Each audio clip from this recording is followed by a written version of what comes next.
हाँ भाई, क्या हाल चाल। चलो ये क्वेश्चन नंबर 2 है 12.2 का। इसको करते हैं।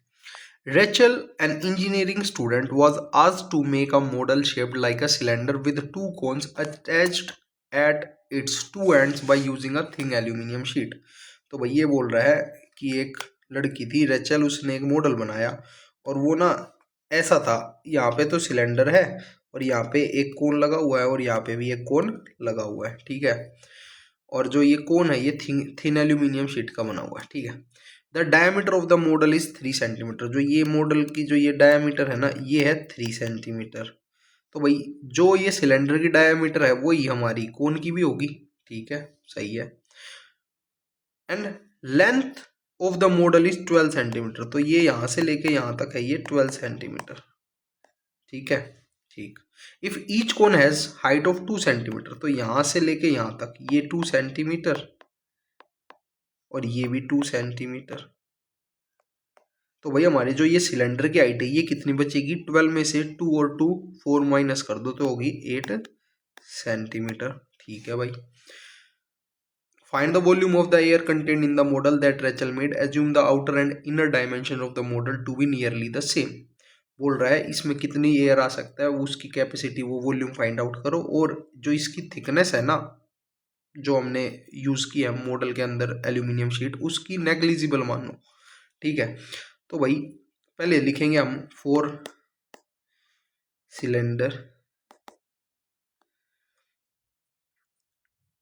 R is equal to 3/2, that will be 1.5 centimeter, and H is 12 minus 4 centimeter, that will be 8 centimeter, ठीक है।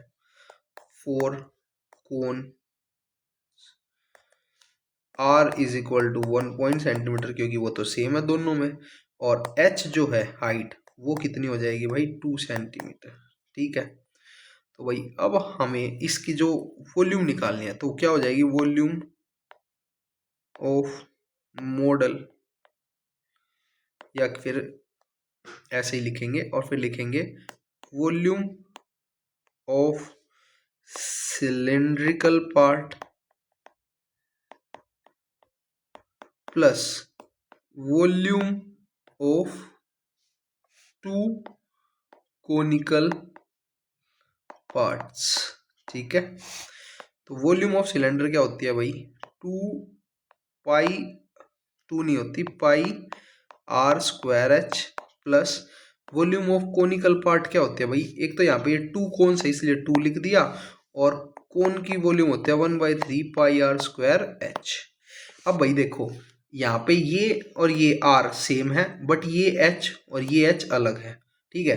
तो भाई हम इन H को कॉमन नहीं ले सकते, R को कॉमन ले सकते हैं। तो ये हमारा आ जाएगा पाई R² bracket H plus 2/3 H, ठीक है, बहुत बढ़िया।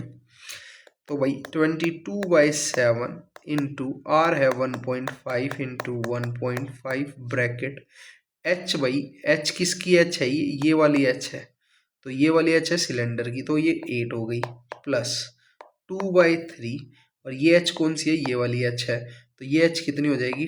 2, ठीक। अब इसको सोल्व कर देंगे तो 22/7 इंटू 15 का स्क्वायर होता है भाई 225, तो 2.25 ये आ जाएगा। 1.5 को 1.5 से मल्टीप्लाई करके, और ब्रैकेट में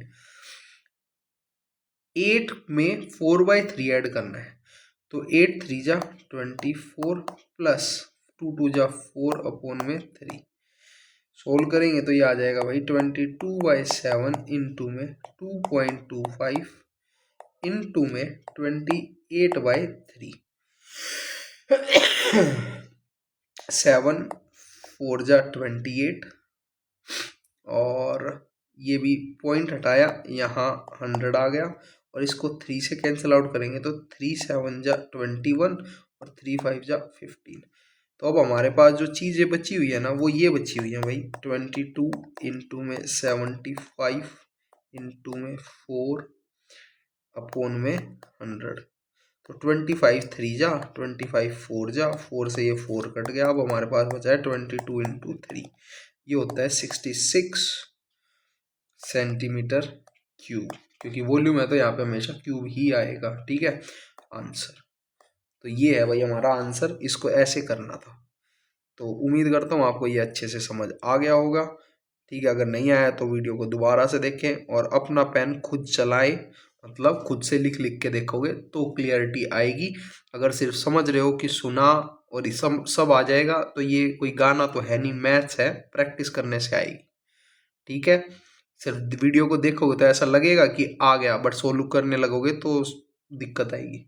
तो एग्जाम के अंदर ये दिक्कत ना आए, ये प्रॉब्लम फेस ना करनी पड़े, इसलिए अपना पेन और कॉपी उठा के अभी क्वेश्चंस को कर करके देख लो। Thank you.